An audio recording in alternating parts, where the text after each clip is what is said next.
Today we're going to talk about my experience as a Muslim so far.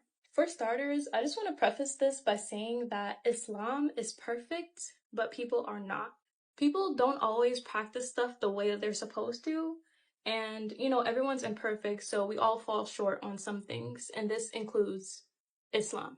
So, for starters, I even chose Islam because I believe in one God.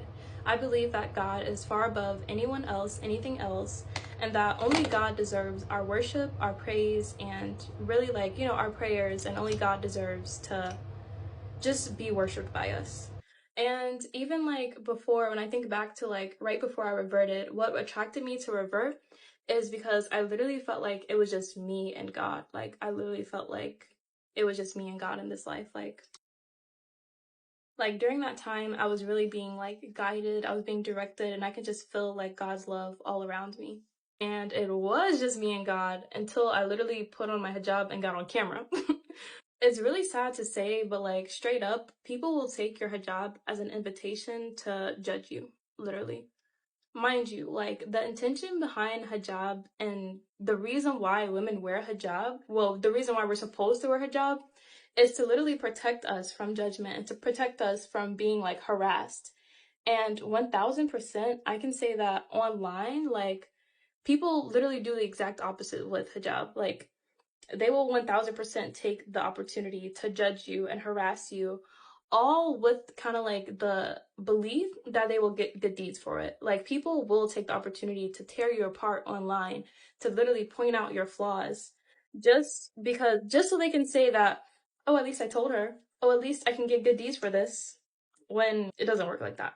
It literally just doesn't work like that. And it's so crazy because before I reverted, when I wasn't wearing hijab or anything, no one had anything to say about what I look like, what I wear, what I do. No one had anything to say about it. But ever since it's public now that I actually do want to build a relationship with God and I actually do care about my relationship with Allah, now I'm getting more judgment than I've ever got before in my life. And it's so crazy. And I think in Islam, we really do emphasize intentions, but these people, their intentions are malicious. Their intentions are to embarrass you and to create an example out of you. And I think that's just wrong. It's not of Islam. Mind you, this stuff, everything that I'm talking about is just it's that loud minority. It's not the silent majority, most people don't feel this way, I would say, or at least I hope, especially in our generation, most people don't feel this way and most people aren't that judgmental. But it's just that it's just that loud minority that dominates the spaces online. And it just makes especially being a hijabi, it makes it look so hard and just so much pressure. Another thing I have to say about being a Muslim so far is that I noticed there's a ton of culture infused in how people teach and practice Islam. And people will get pissed off if you point this out. You can't tell people this because they're literally gonna get pissed off, and it's gonna be a whole thing. And I feel especially this Ramadan, I've really been taking the opportunity to try to educate myself and to learn myself, because people will literally take stuff and stretch it into something that it was never meant to be. And the crazy thing is, this is literally written about in the Quran. Wait, I'm literally gonna pull it up. Wait.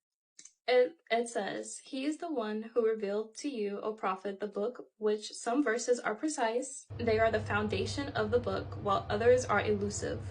Those with deviant hearts follow the elusive verses, seeking to spread doubt through their false interpretations, but none grasps their full meaning except for Allah subhanahu wa ta'ala."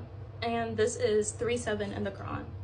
But literally people don't realize this because they're especially people that are born Muslims and not grow up in the culture, but it's they don't realize that people can literally misinterpret things and stretch it to be what they want it to be. And I feel a lot of things that is practiced in Islam, especially amongst certain communities, is basically what's being talked about in the Quran. It's literally people stretching stuff to make it what they want it to be and choosing to follow the elusive verses, the verses that are not clear, in order to spread confusion and stuff. Spread debate, literally. Because it's literally actually so bad to call something haram that is not haram. And then, of course, we do also like want to follow the ijma, which is like the Muslim scholars. But the thing is, when we want to make something obligatory for like what the ijma says, they have to come to a unanimous decision. And a lot of things are not unanimous. It's literally like some scholars say this, or majority of scholars say this, but it's not unanimous, so it's not obligatory. But people don't really live by that. People just live by whatever is taught to them. They just want to do it without even like doing their own like research. And I hate to say it, but I feel like a lot of my experience is probably because like I'm black. um, I literally had someone like comment something. They were just like, go back to Christianity. This isn't for you. I'm actually gonna put it there because like honestly, like this is insane. But mind you, I was never Christian. I think they just assume I'm Christian, that my family was Christian because I'm American or either because I'm black. But it's like, I noticed a difference between being a black Muslim and then maybe being like a revert that is like white, or a revert that is like Hispanic or Arab. Basically, if your skin is light. And I hate to say it, but it just goes to show you, you know, like people aren't perfect. Like people will misjudge. People will like, you know, take stuff how they want to take it and literally like run with it, you know. But the good thing about it is that me personally, I feel like I've been having such a good relationship with Allah subhanahu wa ta'ala. Like me and him, we're still here, you know. I still believe in Allah even when I'm tested. I still lean on Allah even when it's hard. And I feel like I know some of the really beautiful characters, some of the really beautiful traits of Allah. And above all else, like his mercy is so emphasized. Like, and the thing is, people, they will literally try to play God and literally try to give like prescriptions for Allah's mercy. They will literally say stuff like, oh, you think you can just commit the same sin over and over? He's not going to forgive you. Or like, why do you think you'll be forgiven? And it's like, you realize that's literally like one of the bases of Islam, you know? Like, but again, you know, like people are not perfect. People are literally not perfect, but Allah is. And so is his teaching, so is his ruling. So I think it's really important to kind of like build this relationship by yourself, like on your own, you know? Like it is important to have community and to have people to help you through stuff. But the main thing here is that we're all people and all people aren't perfect. People will interpret things and take things the way they want to take it, you know? That's the bottom line. I think that what matters is the way that you build your relationship with Allah, you making sure that you don't put anything above Allah.